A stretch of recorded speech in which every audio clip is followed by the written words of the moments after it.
김블레는 낡은 가죽 장갑을 손에 끼워 보았다. 20년 넘게 핸들을 잡았던 그 손이 이제는 떨렸다. 길은 내가 잡아. 블레는 중얼거리며 장갑을 박스 안에 다시 넣었다. 재개발로 인한 이주 짐 속에서 과거가 하나씩 모습을 드러냈다. 버스 기사 시절의 흔적들이었다. 현관문이 열리더니 사위 민수가 들어왔다. 손에는 두꺼운 서류 뭉치를 들고 있었다. 어머니, 좋은 소식입니다. 민수는 환한 미소를 지으며 서류를 식탁에 놓았다. 재개발 보상금 산정서였다.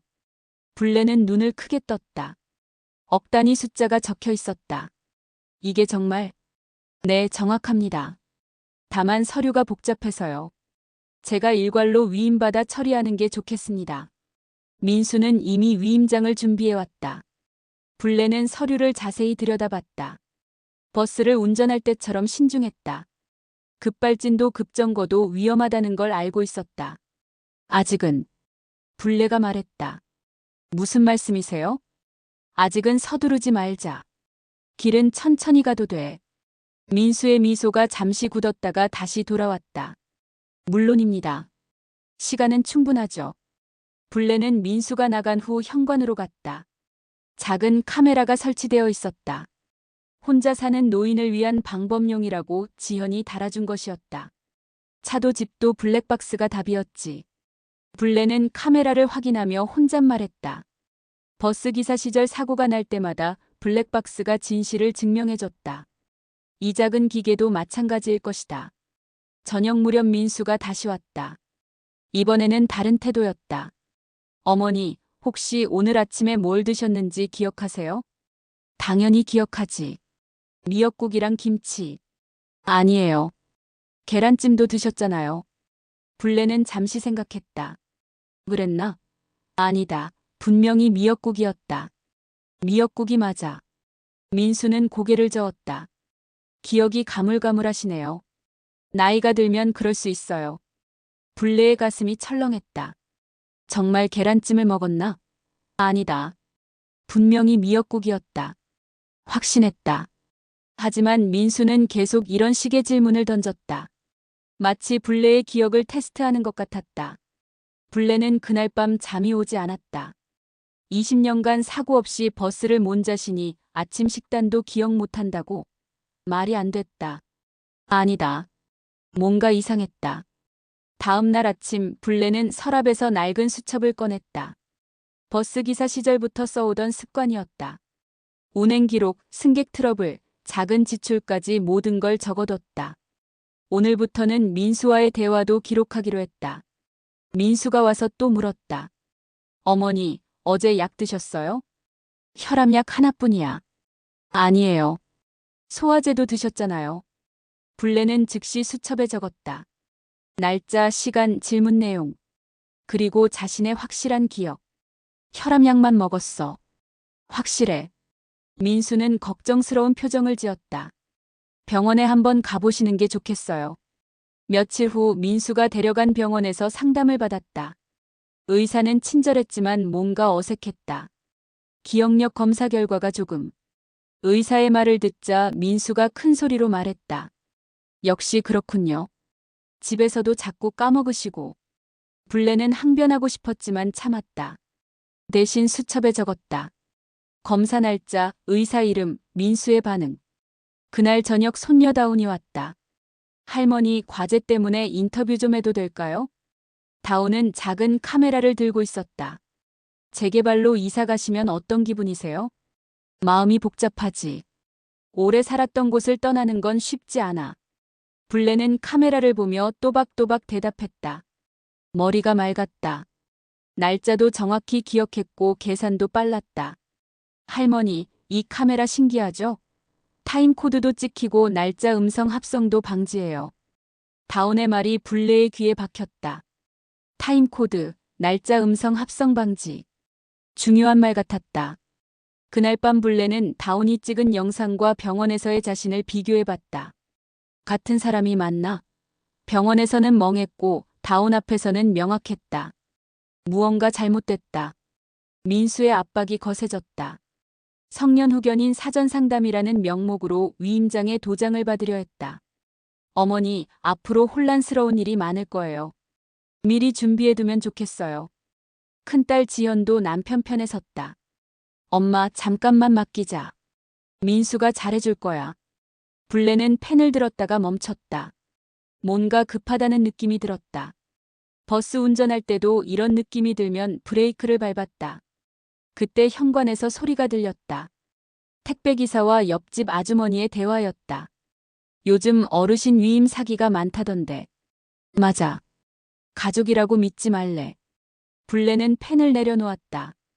다시 생각해보자. 민수의 얼굴이 굳었다. 왜 또 그러세요? 급할 게 뭐 있어. 차근차근 하자. 블레는 자리에서 일어났다. 서명펜의 잉크가 거의 바닥났다는 걸 발견했다. 수첩에 메모했다. 언제부터 잉크가 옅었는지도. 민수는 다음 날 다시 왔다. 이번에는 보험과 대출 관련 서류도 가져왔다. 어머니, 이것도 같이 정리하면 좋겠어요. 서류 곳곳에 작은 체크박스들이 있었다. 블레는 돋보기를 꺼냈다. 버스 안전점검 할 때처럼 꼼꼼히 살폴다. 이건 뭘 동의하는 거야? 대출안도 조회요. 나중에 필요할 수 있어서. 블레는 고개를 저었다. 난 빚질 일 없어. 병원 상담실이 차갑게 느껴졌다. 의사가 각종 테스트를 진행했다. 날짜, 계산, 기억 테스트. 블레는 몇 가지를 틀렸다. 불안해서였다. 평소라면 쉽게 맞힐 문제들이었다. 조금 떨어지시는 것 같네요. 의사의 진단이 떨어지자 민수가 만족스러워 보였다. 블레는 그 표정을 놓치지 않았다. 이 정도면 일상생활에 지장이. 약간의 도움이 필요하실 수 있습니다.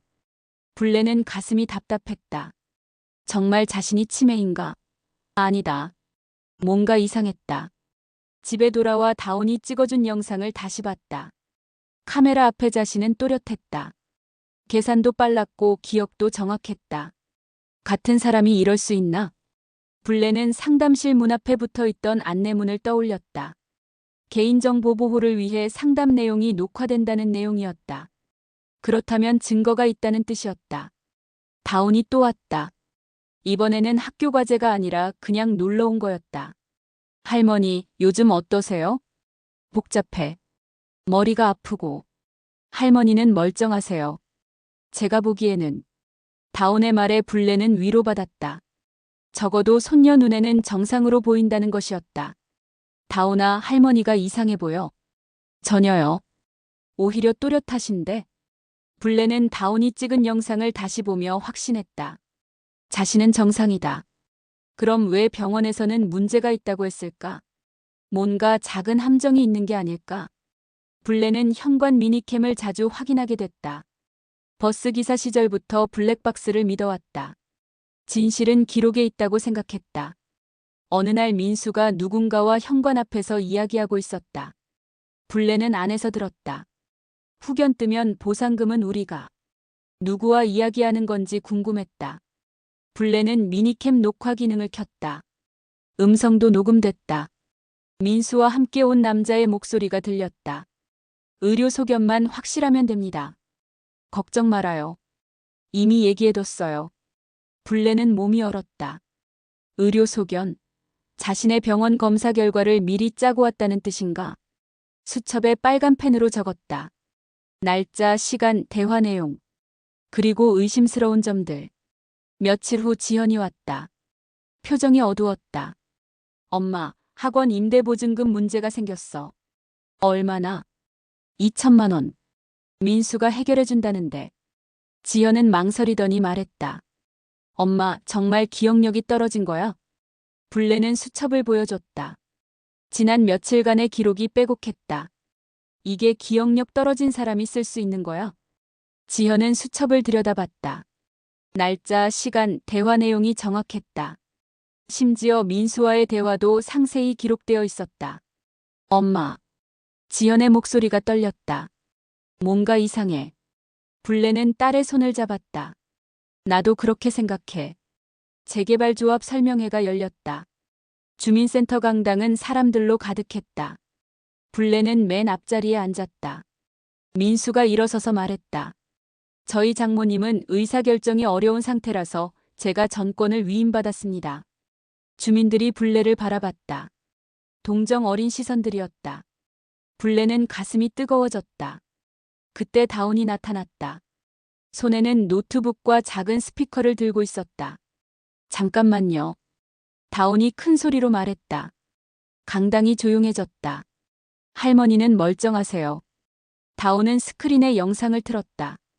자신이 찍은 할머니 인터뷰였다.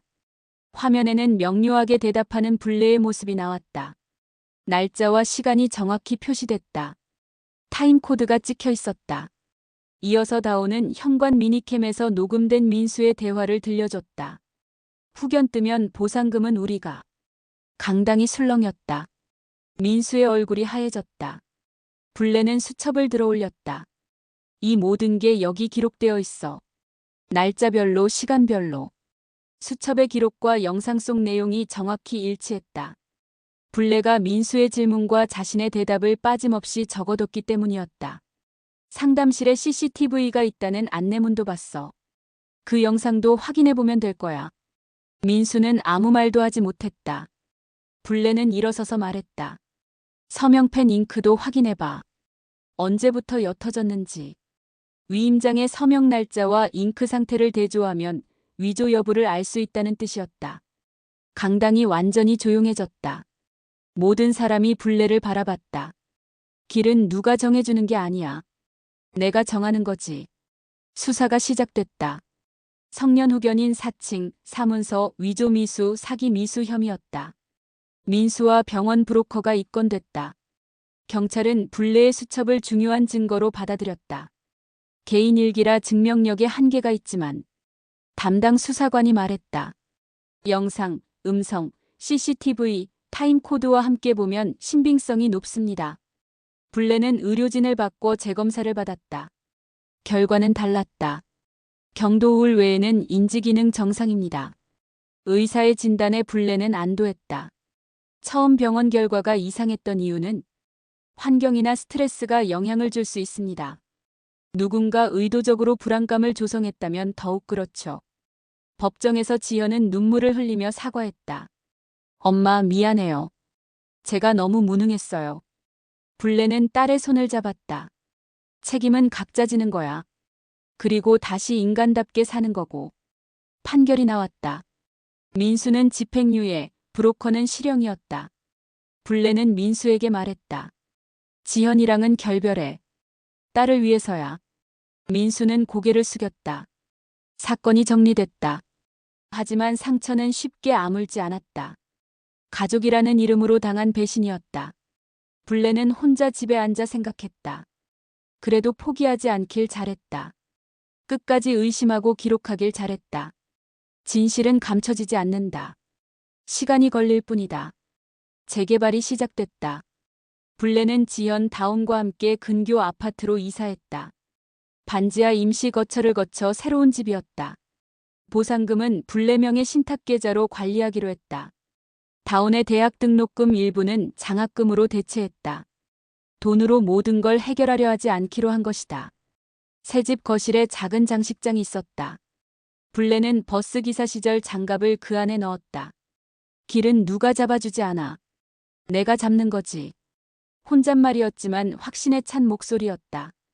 지현은 민수와 이혼했다.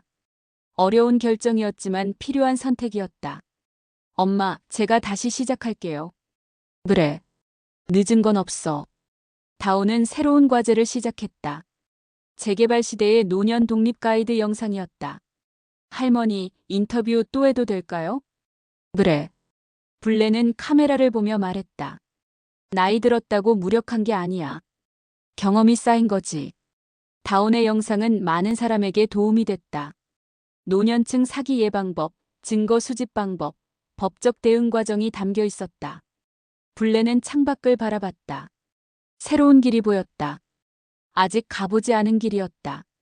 20년 넘게 버스를 몰며 수많은 길을 다녔다. 이제는 자신만의 길을 가야 했다. 손에 힘을 주었다. 아직 단단했다. 여전히 핸들을 잡을 수 있는 손이었다. 길은 내가 잡는 것이다. 오늘 이야기도 들어주셔서 감사합니다. 이야기가 재밌으셨다면 구독 부탁드리며 앞으로도 많은 시청 부탁드립니다.